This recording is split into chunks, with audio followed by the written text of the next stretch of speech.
Hello and welcome to this episode of The Huddle. I'm Chris Guscott and we're back to a full-length show as we look on the round 5 matches.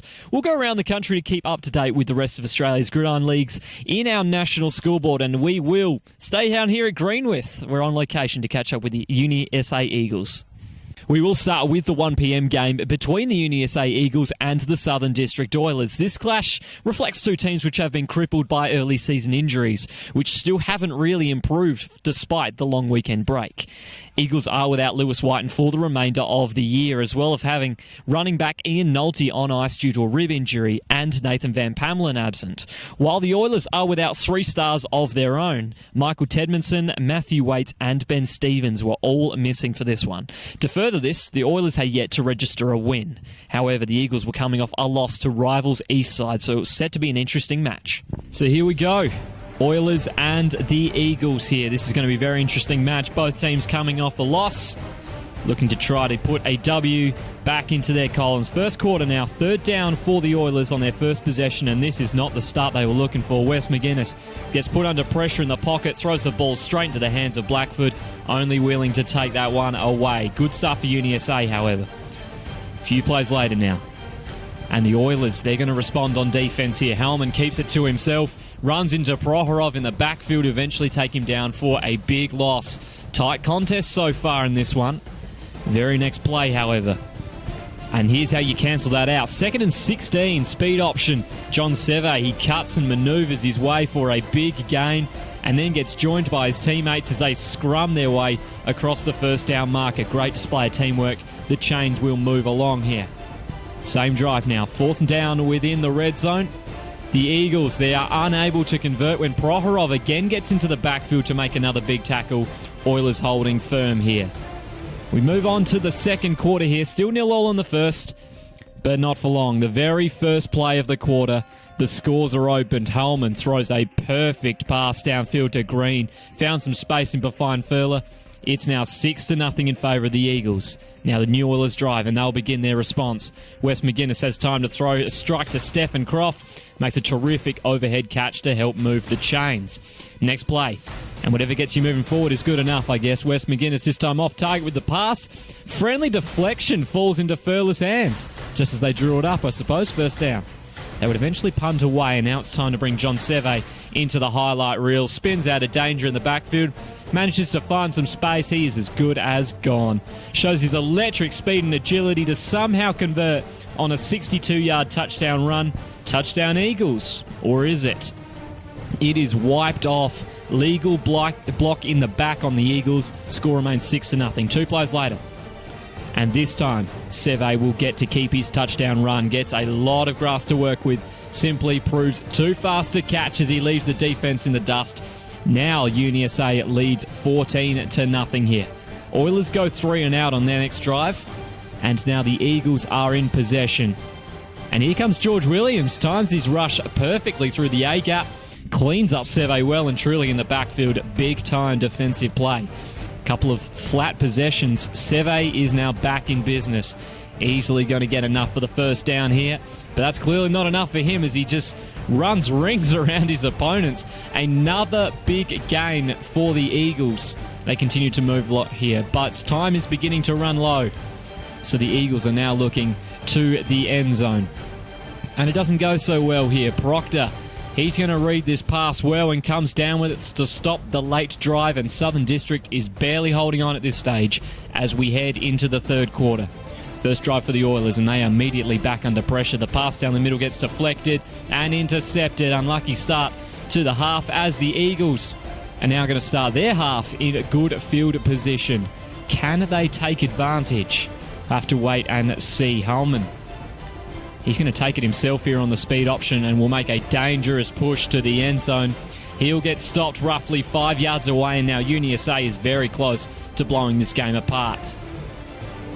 And of course, very next play, they will extend their lead. Another nice spin move here from Seve sets him up for the touchdown run.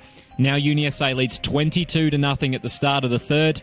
Oilers need to get back into this one somehow.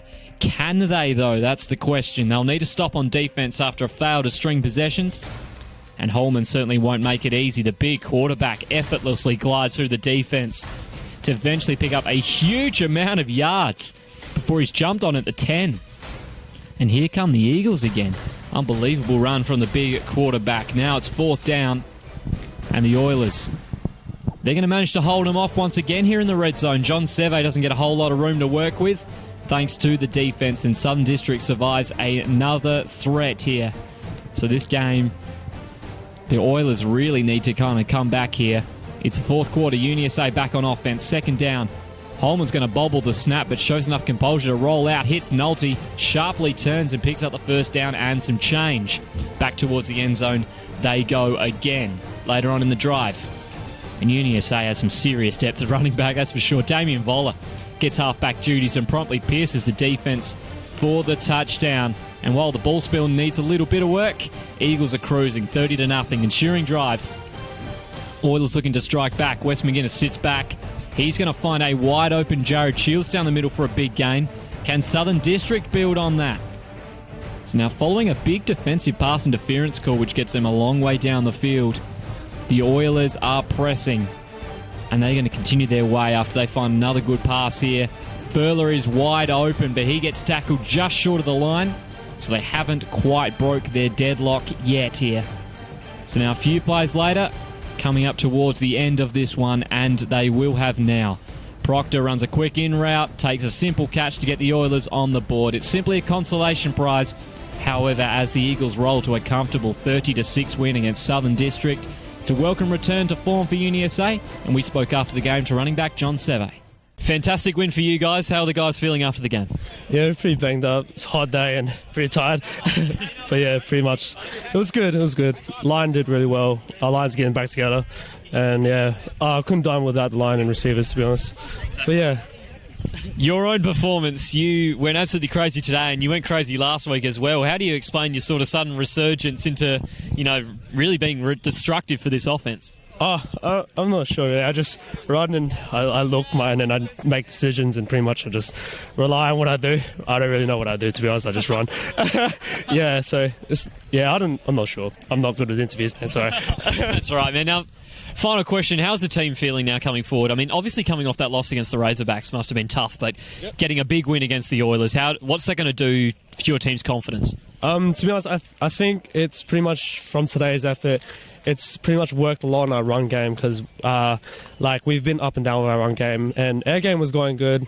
Unfortunately, what happened with our quarterback, but it doesn't make a difference. We've still got to work hard, and I know we can strive to get better. Round 5 concluded with what was set to be a classic match between the South Sydney Chiefs and the Port Adelaide Spartans. Last year, they produced 3 very unusual and high-scoring contests between the two sides, and with both sides evenly placed in the middle of the ladder, this was lined up to be no different. To add even more intrigue, this was a classic case of offense versus defense.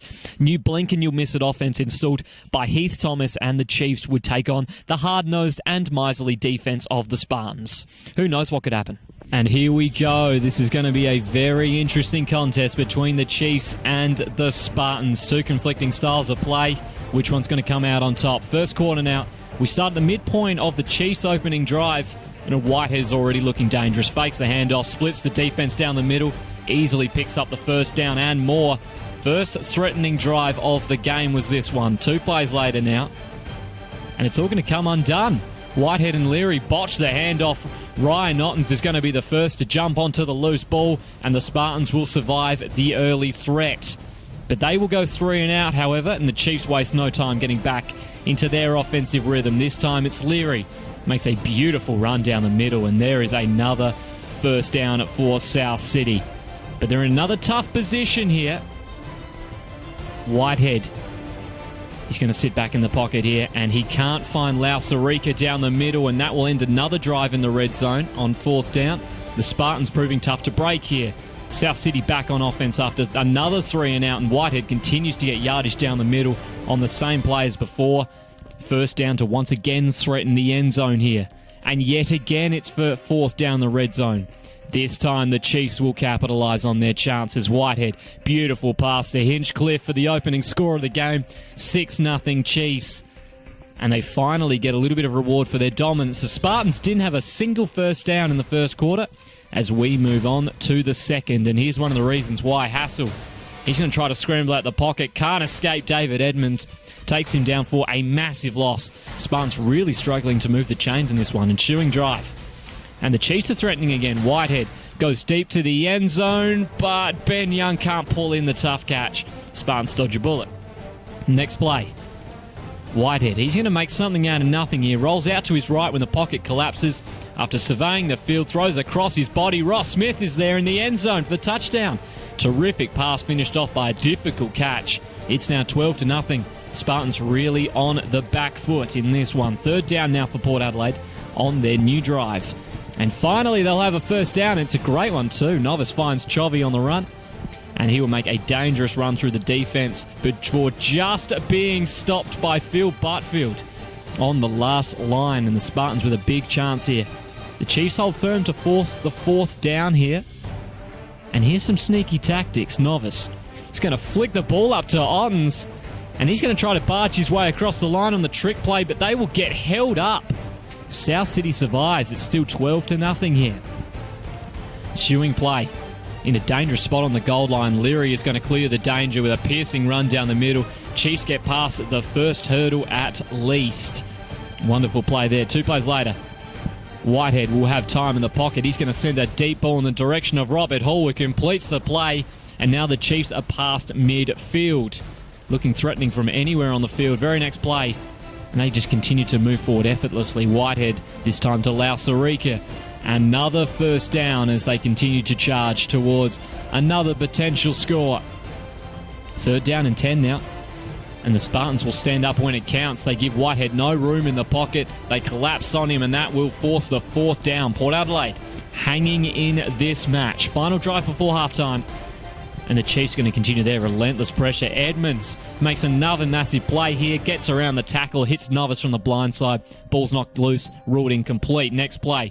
Spartans once again have to punt away. But this time, it's a little bit different. Francisco takes a punt on the full. Moves into the bodies. And the ball is stripped loose. Andrew Stevens tries to run back the fumble. Gets brought down at the 35. Is there time now for a late score for the Spartans? Can they capitalise on the turnover? Have to settle for the field goal attempt. Ryan Ottens cannot convert on the long-range try. The score will remain 12-0 after an eventful first half. 3rd down and 7 for the Chiefs. Whitehead, he's going to find Leary on the quick pass, and he's able to keep the chains moving already as he ducks and dives around the first down marker. They continue their momentum here into the second half. Now coming up, another 3rd down for South City, and another situation where Leary works out well. Once again, he releases into space. Even though Ottens emphatically runs him down, the Chiefs once again move forward. Now, once again, they will be on 3rd down here. And you sense a theme here, right? Whitehead gets outside the pocket.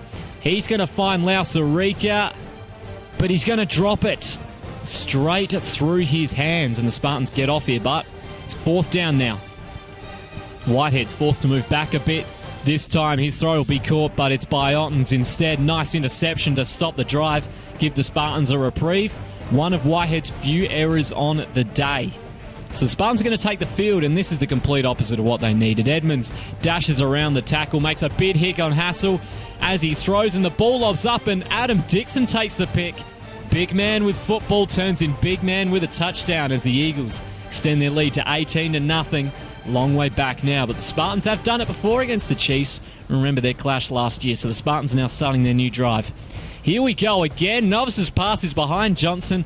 Gets a hand to it, loops up for Jay Wardener to intercept, and 2 picks in 2 plays for the Spartans. Now the Chiefs are back on offense, and a few plays later, it's starting to look very easy at this stage. Whitehead this time hits Lausarika. He holds on to a key catch, converts on the touchdown. 26-0. This match is almost over. Spartans just can't stay on the field offensively. The Chiefs are starting to make them pay. This time, Panazzolo down the sidelines. He just steps out of bounds. Unlucky from the tight end. They don't convert on that drive, and it brings up the 4th quarter, and this is more like the Spartans we've come to know. Angus Henderson, big hit on substitute quarterback Brett Gray. Absolutely plants him. The Chiefs manage to hold onto the ball, however. Next play, though. And this somewhat sums up the Spartans' day. Hassel has all the time in the world, throws to receiver, bobbles up, and it's intercepted into the hands of Robert Hall. And that just kind of sums up Port Adelaide. A few plays later on second down for South City. Here's the icing on the cake. Panazzolo bobbles it to himself. He takes it, breezes through the defence for the touchdown. 32 to score early in the fourth, and that is how it stays. A thrashing to get the Chiefs above 500. We caught up with Simon Whitehead after the match. All right, massive win for you guys. How are they feeling after? Yeah, boys are pretty pumped after a long time off. It's good to be back out in the field. It's definitely good to get a win against a hard defence, put on a lot of points, manage to get a shutout on defence. It's the best thing you can do. Yeah, absolutely. I was actually just going to mention, you guys have only really played 1.5 games this year so far. Was it hard for you guys to get into a rhythm, knowing that you kind of been a little bit stop-start this year? We've been training pretty hard. We've been putting in a lot of hits in training, trying to keep it fresh. You know, guys felt good coming into the game, which is always positive. Get that after 1 week off. Were you feeling good? Because, I mean, it certainly looks like you were on fire today, haven't you? Mate, I don't give it up to the O-line, mate. They're nowhere near me passing the ball. It's always a good thing to have time. You can do what you want back there. Yeah, we did all right. A few drops, a few things to work on as always, but it's a good win. Yeah, absolutely. Now, finally, how much confidence does this give the guys? Because this is a massive win, like you said, against a tough opponent. You know, what's the feeling for the guys going forward? The guys are definitely building. We're building each week, getting more and more positive, always looking towards the next week. And, you know, there's a good feeling around at the moment. Get another win, we'll have an even better week next week. It's now time to jump around the country with the national scoreboard. As usual, we will start with the Sunshine State, and we saw some blowouts in round 11. The Gold Coast Stingrays put on an absolute beatdown on the Logan City Bruins with a 72-0 thrashing at Nerang. The Bayside Ravens fought past the Wildcats, and the Sunshine Coast Spartans and Kenmore Bears both recorded big wins in shutouts. Down to Gridiron New South Wales, and round 7 threw out some interesting clashes. Bondi Raiders scraped past the Central Coast Sharks 25-20. The Western Sydney Pirates made light work of the Nepean Ducks. The Rebels won a low scorer against the Cobras. UTS thrashed the Predators, and in a match of league powers, the Lions defeated the Seahawks 41-26. And finally, Gridiron West season is underway. Round 1 saw just 2 matches, but entertaining ones at that. Curtin Saints started their season off right with a big 30-6 win over the Perth Broncos. The Jets pushed past the Wolverines 14-6, and in a big shock, the defending champion Perth Blitz were forced to forfeit against the Vipers in the West Bowl rematch. And that is your national scoreboard. The Huddle Spotlight is back and shining on the Eagles this week as we are down here at Greenwith to talk about their big win last Saturday and their big upcoming match against the Spartans. We talked to Carlisle Jones. It's a massive win for you guys on the weekend. How much the momentum travelled over into the training this week? Yeah, we've been pretty good at training. We got to work a lot on our run game, which has been pretty poor this year. So we've worked a fair bit with that, and we've tried to carry that over so we have that momentum into the Chiefs game.